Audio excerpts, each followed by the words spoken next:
Welcome to Digestible Academia, a blue sky thinking podcast where we break down complex academic research into something a bit more digestible. Each week, we will choose a topic to discuss and do a deep dive in some of the most interesting articles published on blueskythinking.com about that topic. Today's episode is a special feature all about business school rankings. I'm Chloë Lane, and I'm joined today by my co-host, Kerry Ruffle. And today we're also joined by Matt Symonds, a man of very many talents. He is the S of QS Quacquarelli Symonds, the co-founder of Fortuna Admissions, and the chief editor of Blue Sky Thinking. With Poets and Quants, Matt also hosts the CentreCourt MBA and Masters Festival and organises conferences to connect schools with the world's media. Matt, welcome to the podcast. Well, Thank you Chloe, for joining us. Chloe and Kerry, thank you for hosting me on the BST podcast. I've been really enjoying the other episodes. Lots of great insights, research that looks at a wide range of business and societal topics. So thank you for having me. So Matt, how are you today? Very well, thank you. Yeah, no, it feels like we're all rushing to complete the end of the year, but it's been a really enjoyable year and looking forward to the next one. Yeah, and obviously we're approaching Christmas. How's your Christmas shopping going? Poorly. Yeah, Oh, the no. holiday season, there's a lot to do between now and the end of the year, but this was a really nice break. Oh, brilliant.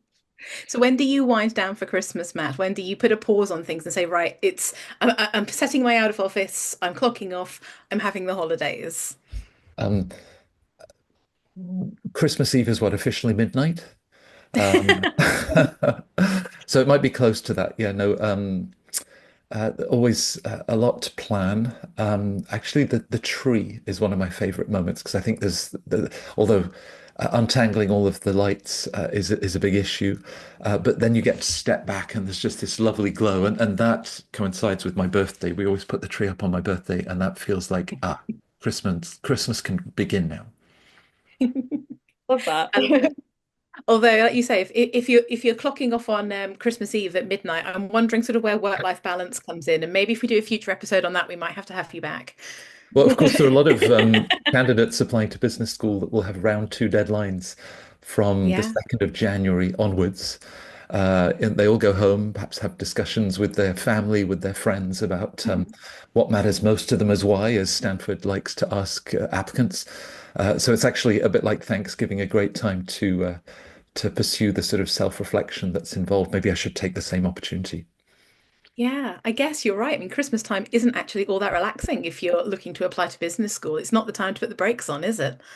That's right. And with French and UK families, the French tend to do a big Christmas Eve dinner. I've just negotiated that it wouldn't be roast turkey the night before and then another roast turkey. There are way too many leftovers and coming up with different menus for the days that follow. Yeah, there's too much, there's not that much you can do with turkey, I don't think, when you've had it that many times in a row. But If any of our viewers have some good suggestions, they'd be welcome. Always a fan of a turkey curry. Always. classic. Anyway, jumping right into the rankings, Matt, you recently wrote an article for Blue Sky Thinking discussing the recently released Financial Times 2024 European Business School rankings, in which I believe INSEAD came out on top. Could you please tell us a bit more about what the top takeaways from this ranking were and any key highlights that applicants should be paying attention to? Right. So the FT European Business School ranking, it's one of six annual FT Business School rankings. And this one has been around for 20 years. The first one, the MBA ranking, started in 1999. This came in about 5 years later. And it's the only regional ranking, drawing on the results of the five other FT league tables. So the global full-time MBA, the Masters in Management, the Executive MBA, and then two exec rankings, one for custom programs and the other for open programs. And as you mentioned, Chloe, on Blue Sky Thinking, we've analyzed those 2024 results. INSEAD, big news. Now, over the years, it's true that the ranking has been fairly static. HEC Paris, for example, had been number one for the previous 5 years. London Business School, you always see in the top three. You've got the top French schools, ESSEC, ESCP, EM Lyon, EDEC. They always make the top 10 schools from Italy, Switzerland, and Spain. So the big takeaway, of course, INSEAD reaching the number one position for the first time. 20 years ago, they had come in at number two.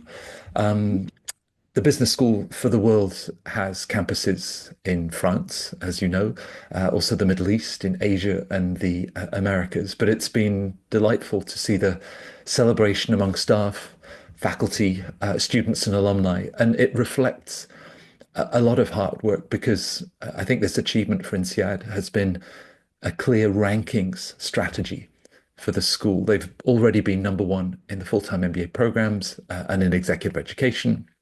But without the Masters in Management, it was always going to be a struggle to reach the number one across multiple programs. So the launch of the MIM in 2020, they welcomed the first class. That then meant that they had a class of 2021 that was surveyed by the FT 3 years after graduation, so this year. And the program went straight in at number 3.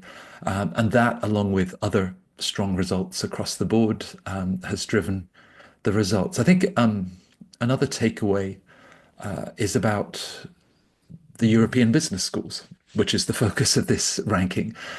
There are lots of great schools, lots of great programs, lots of great outcomes, very happy graduates.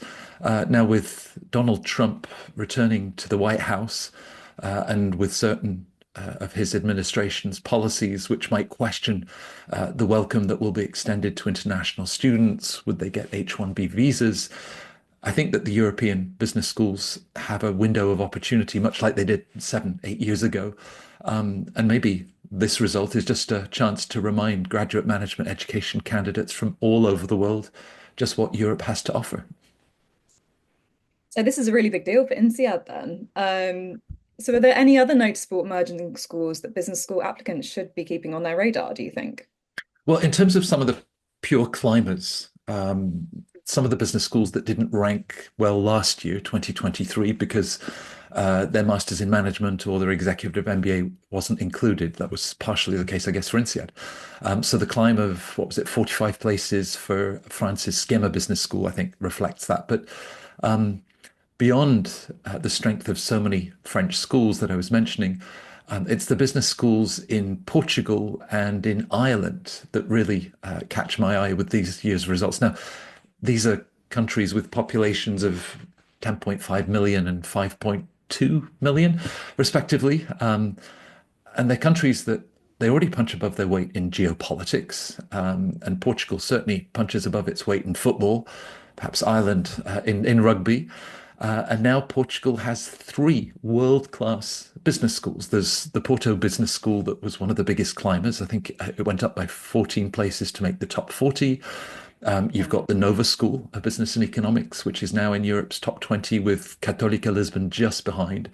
So it feels that the California of Europe has a great story to share. It's dynamic, it's welcoming. There's great food and great weather. I'm not sure about the Irish weather, but certainly a welcome. And of course, so many US major tech companies that have made Dublin their home for European head office. And you see UC Dublin and Trinity Business School, they're both world-class institutions. What's not to love? If you're going to take a year to study in another country, perhaps Portugal or Ireland might be a great destination. It certainly makes a change from the typical sort of top runners that you see, where they say, like you said, French schools have always been very, very strong in the rankings. Particularly if you look globally, you tend to think if you're going for a very good business school, a lot of people naturally look to the US as well. So it's nice to see that actually some of the results coming out aren't what you'd necessarily expect. There's a lot more variation, which is really good.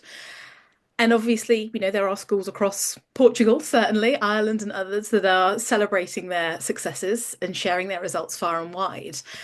But also for all those that are celebrating, I think, it's a common known fact amongst the sector that actually rankings are sometimes seen through a different lens as well. For all those that celebrate how well they do and their successes, there are others that are maybe a little more critical. Not necessarily just the schools that are doing poorly, but people looking in from the outside as well, because rankings are based on a certain set of criteria. And then there's another ranking that might look at something slightly different as well. So there is that fact that perhaps, many rankings are perhaps flawed or biased in some ways. So much so that we've seen instances in the past where schools have taken the step, particularly with the FT as well, to remove themselves from those rankings because they feel that the criteria don't fit their aims and their objectives and their values. So what would you say are sort of the main strengths of, or the limitations of the FT rankings? Because they are considered widely to be, the most influential globally of the ones that are about. Right. Kerry, it's never about which is the best Yeah. business school. It's always about which is the best business school for you. When I used to write for The Economist, I had a wonderful editor, Bill Ridgers, and I remember an introduction piece that he wrote to one of the rankings, looking at, how do you compare a 2-year program in the US with a 1-year program in Denmark? I think he said, some would say that's a futile exercise. Rankings undoubtedly provide an interesting snapshot. There's something memorable, easy to share. And LinkedIn, I think, in the past few days with the FT results has certainly been witness to that. But you're right, it's important to understand what they're measuring. They can be reductive. I think they can even go so far as distorting the mission of business schools and what they offer. They're simply thinking about a rankings result and everything else in the school and in the programs needs to fit in with that. Does it matter how many of the faculty have a PhD or the international course experience if you're a business school in North America? Now, some used to criticize the FT for placing too much weight on post-program MBA, Masters in Management salaries. Yeah. When they reduced that weighting from 40% to 33%, then others criticized them for discounting salaries in favor of carbon net zero, ESG, sense of purpose. Now, the latter of those is very hard to measure. I think there's also within the imbalance of salaries. Now, the FT uses purchasing power parity, PPP, to reflect the wages of New York or New Delhi. But for all of that, readers need to look at these results with caution, awareness, certainly a wider perspective. I think one example, that one of the weakest measures is in the FT executive education rankings. When they ask students to score the program that they took, an open enrollment program, on a scale of 1 to 10. And I suspect, in fact, I know, that if you ask somebody from the US and maybe someone from Finland to rate on a scale of 10, you're likely to have very different results based on culture. I'm not sure that Finns use the word awesome to describe it. It was quite satisfactory, and that's off the charts in Finland. At the same time, I think one of the most interesting assessments in the FT MBA ranking, and I think also in the MIM, actually isn't used in the weightings. Now, it's a measure of overall satisfaction, not part of the methodology. It doesn't contribute to the overall scores. But I still think it's fascinating to see how much graduates enjoyed their MBA, their MIM, or their EMBA experience. So they're inherently flawed, but still an interesting snapshot. Yeah. And it comes back to that point you said, right at the beginning of your answer, that it comes down to the applicant and what is the best fit for them, because everybody that comes to a school or a program has a slightly different set of criteria. They have different things they're looking for and things that are going to weigh more heavily for them than others. And the rankings are great, like you say, it's setting out some very sort of clear findings and things to bear in mind, but perhaps might not cover everything that an applicant might be looking for. So, if we talked a little bit at the top of this podcast about, Christmas being a busy time for applicants coming in, assessing where they're going to go, there's deadlines coming up.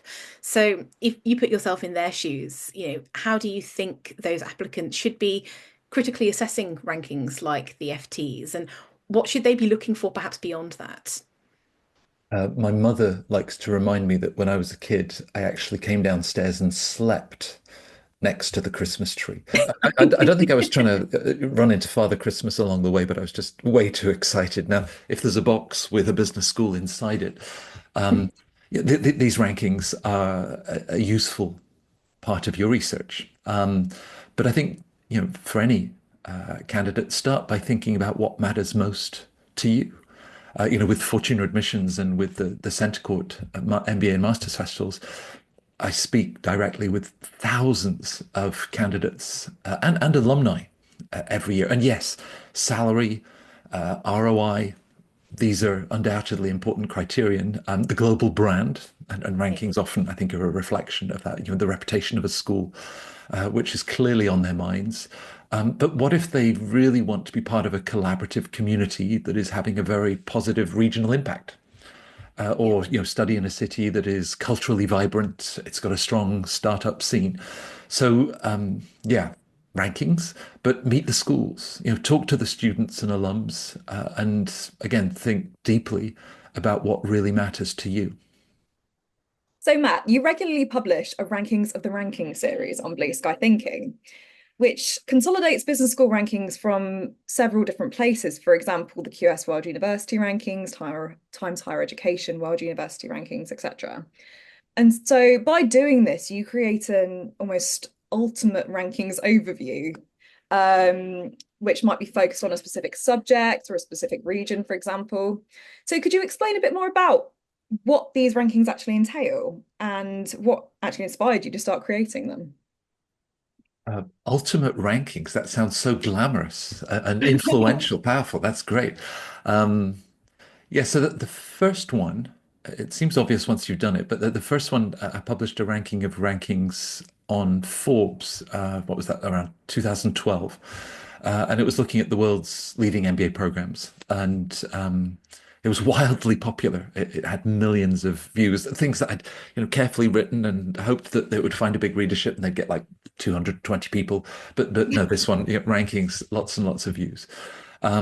The concept is really simple. So, given the different methodologies of each of the major media rankings, now whether we're looking at business schools, as you said, or at universities and their subject areas, at the time for the MBA, of course, this meant the Financial Times, Bloomberg, US News, Forbes, and The Economist. Now, only three of those five are still around.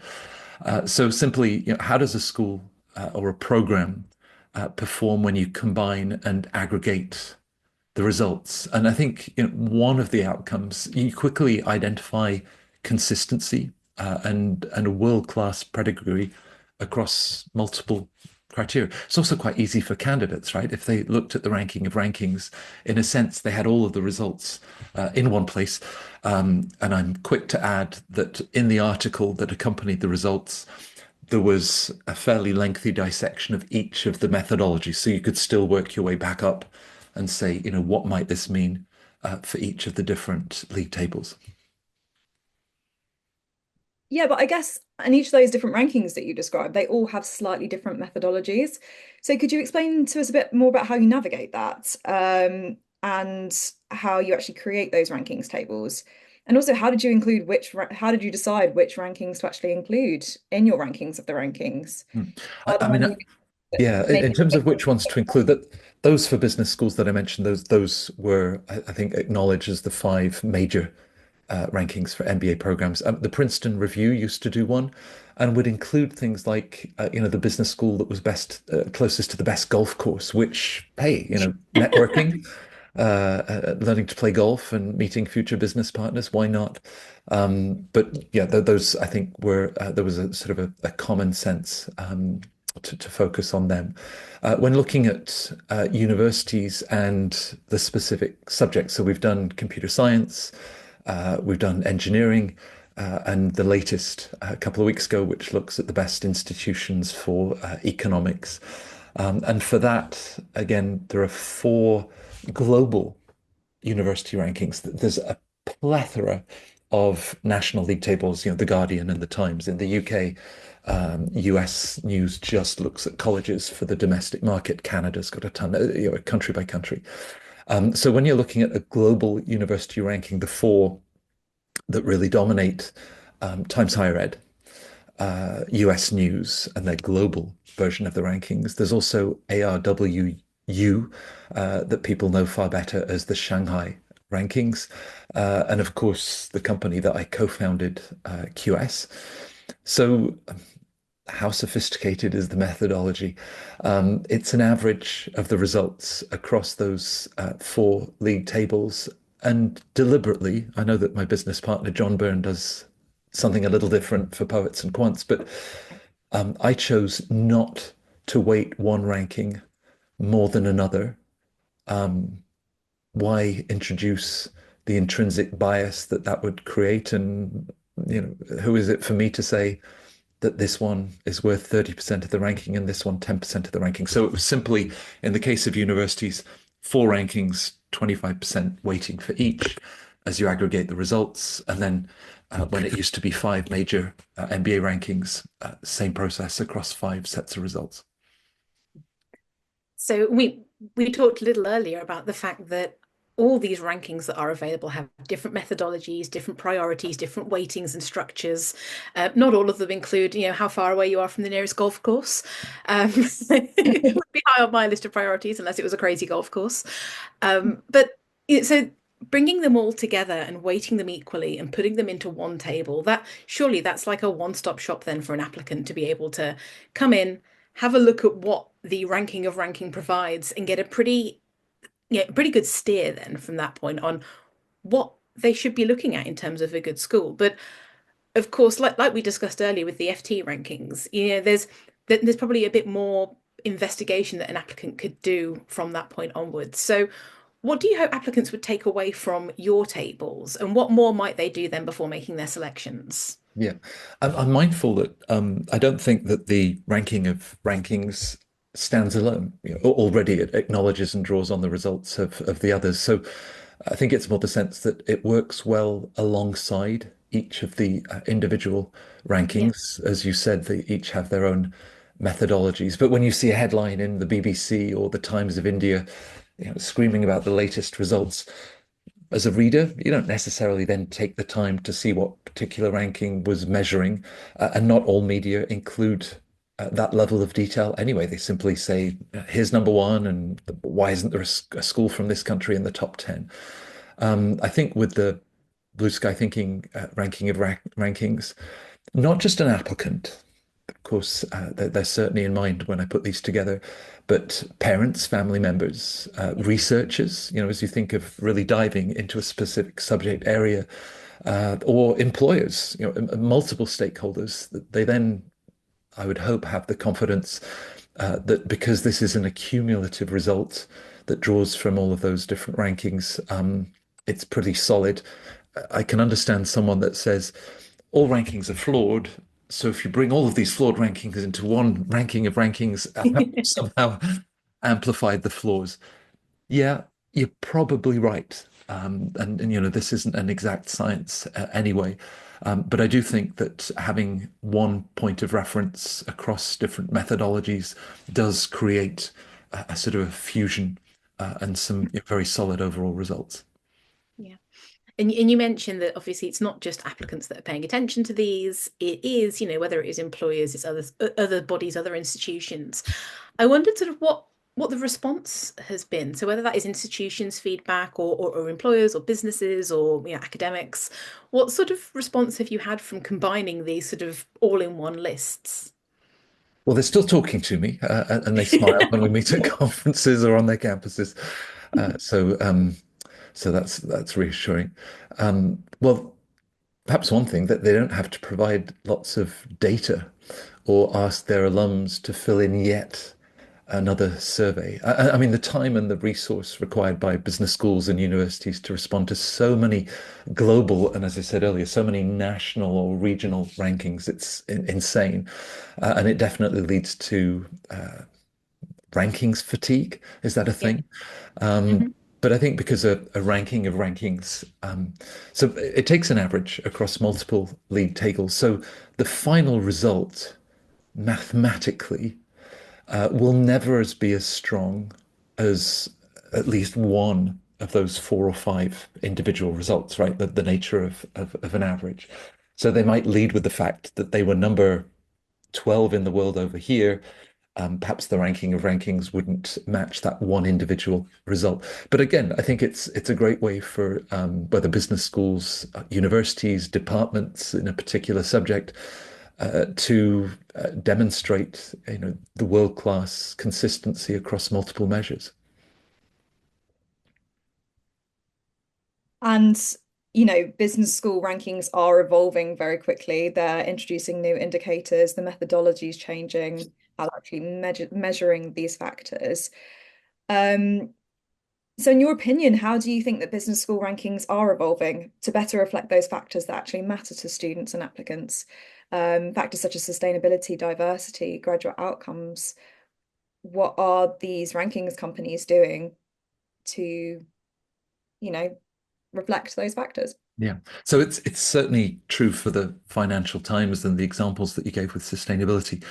I like the inclusion of ESG. I mean, it's one of the biggest wicked problems that we all have to collectively solve. And business schools, universities play a massive role at so many different levels through their research, through the careers that their graduates might pursue, and just the institutions themselves.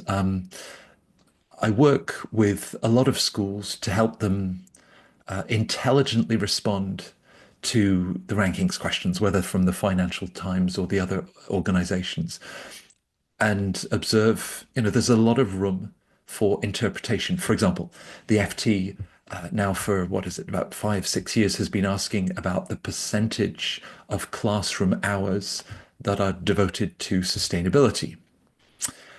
Not many schools measured that. And initially it was this kind of wet finger in the wind. Well, do we think that 12% is a good answer?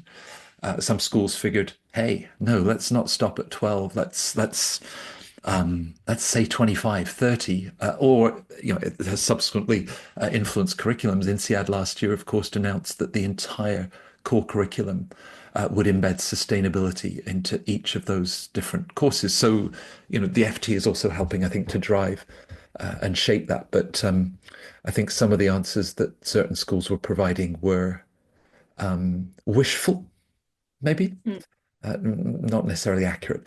Now, The Economist, again in the business school field, for the MBA and for the Masters in Management and the Exec MBA, they had one of the longest student surveys and looked at over 25 different criteria.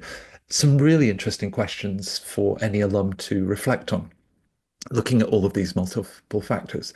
And now, of course, the Economist Business School rankings have disappeared. Mm. Forbes, on the other hand, was really simple. It was all about ROI after 5 years, and I guess the sense of the payback. And now that Forbes ranking has disappeared too. So, how do they continue to evolve? Well, of course, the dinosaurs didn't, or they at least didn't know how to adapt. Perhaps the FT is adapting. And I think, again, as long as it's clear what's labeled, on the tin, if the FT is clear about those different measures and why they've taken that step and that direction, that's a good step to take. And are there any indicators that you would personally like to see the top rankings companies incorporating in the future? So it always causes an outcry when the media change their criteria. Just to ask Bloomberg, circa 2014, when Duke Fuqua suddenly rose to number one. I do love the idea of looking at positive impact. Now, the tagline mission statement of the Harvard Business School is educating leaders that will have impact. Personally, I wish that they were more specific, because you can have both positive and negative impact, right? I'd certainly want to focus on positive impact, but it can be really difficult to measure. So when you look at entrepreneurship, do you just do a tally and you count those that started a new business? Now, whether that's a restaurant, getting into factors of how many jobs did that create? If you simply said, start a new business, that's one. But there's a sense of size and scale, and again, impact. So job creation. Do you look at annual revenues to assess its importance? The share price, if you reach that point. I consulted with the Wall Street Journal and Times Higher Ed when they were looking at doing new business school rankings. This is about 6 or 7 years ago. And I spoke to 256 deans, communications directors from all of the top schools. They were very, very generous with their time, with their insight. They're really candid. It was a fascinating project. Now, Duncan at Times Higher Ed wanted to look at contributions to the community. You mentioned a sense of purpose, but really hard to measure, too ambiguous, and you ended up sort of shrugging and saying, yeah, with the best intentions, I don't know how we would could quantifiably get that into the ranking. When Della Bradshaw, who I always used to think of as the queen of biz edge, was also one of the funniest commentators on business education. She's a wonderful individual. When she launched the FT Global MBA ranking in 1999, she intended it to reflect global managers for the 21st century, or something very close to that. So, the FT at least started with a sense of what they wanted to achieve.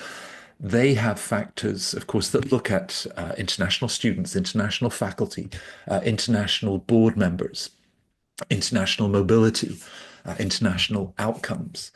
The US schools, it's interesting to observe, are pulling away from the FT rankings because they certainly attract plenty of international students. They've got lots of great international faculty, but in and of itself, the US economy is so vibrant, so strong. Perhaps some of those factors, aren't so important. So I think, the rankings might evolve. I think, we've certainly seen fewer US schools taking part in the exec ed and exec MBA rankings of the Financial Times. There have been policies that have also then been put in place by Yale and Princeton that have pulled out the medical school rankings, law school rankings. So there's a constant sort of push and pull. I think dialogue at the basis of, and I really respect the team at the FT and at Bloomberg for the dialogue that they have with business schools, with universities, to just have a better sense of understanding of what they're trying to achieve. What I take from all of this, Matt, is that, rankings are a hugely useful tool for an applicant, no matter what program they're looking at or what type of institution. It's a hugely useful tool in terms of getting a sense of what you're going to get out of a program or an institution and, where you might be best placed to focus. But also there is almost limitless option.